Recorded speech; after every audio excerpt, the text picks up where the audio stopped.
So I've been surfing this channel we put together, and between all the more QCXONT comments... Wait, what does that even mean? Whatever it is, it sounds like some Eastern plot. Anyway, between all those Eastern-centric posts of yours, I occasionally see comments like, "Who's that guy in the cowboy hat? Why is Texas in your videos?" Okay, calm down, Alberta. Edmonton's bursting enough vessels as it is lately. Whatever you've heard, I'm not part of the states, and I'm definitely not planning on being annexed by them anytime soon, so quit your begging. I may be called the Texas of Canada, but I'm nothing like that guy. First of all, I'm about 2,000 kilometers north, right between Miss British tree-hugger Columbia and my bro Saskatchewan. Secondly, Texas is known for oil, cowboys, football, and wanting to separate from their country. I'm kinda like that, only known for hockey rather than football, so that's a very important distinction to make.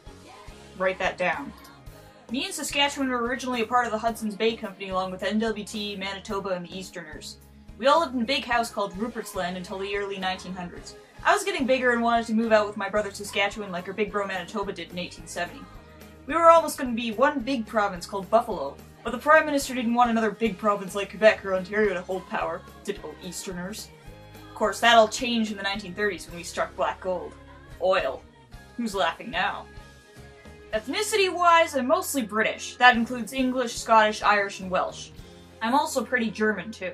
But more and more people are identifying themselves as just Canadian. Oh yeah, and even though Saskatchewan has the highest percentage of its population as Ukrainian-Canadian, don't forget, I have the oldest and the largest Ukrainian settlements in Canada. Pierogies are my fuel, man.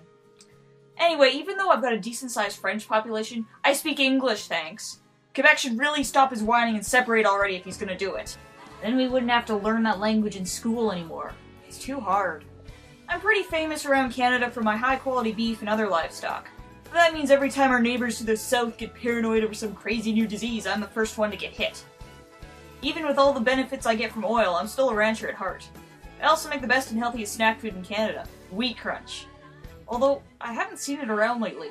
I wonder what happened. Since I get the best of the prairies, the mountains, and the Badlands, I'm never bored when I can go skiing, dirt biking, horseback riding, or fossil digging when it isn't like 40 below outside. I get roughly 8 months of winter between summer and construction season, but if you live here you know that it can go to minus 30 to 22 above in less than an hour. You've probably heard of Calgary, but my capital is actually Edmonton.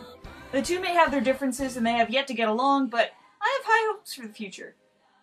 Well, since Gretzky left, Edmonton's been more of a wet blanket than usual, and Calgary...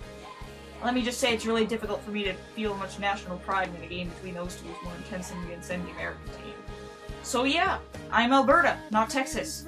I've mostly given up separation because these guys are my family. Even if those pencil pushers out east keep yelling at me for trying to privatize my healthcare and getting in trouble with James Cameron and asking Mr. Harper for more stuff and stealing the entire population from the East Coast. But I swear, I'm not that bad all the time. I proudly fly my country's flag, I roll up the rim every year, and I only drink the finest beer produced in our nation.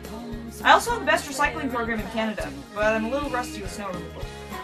I am Alberta, and believe it or not, I'm proud to be Matthew.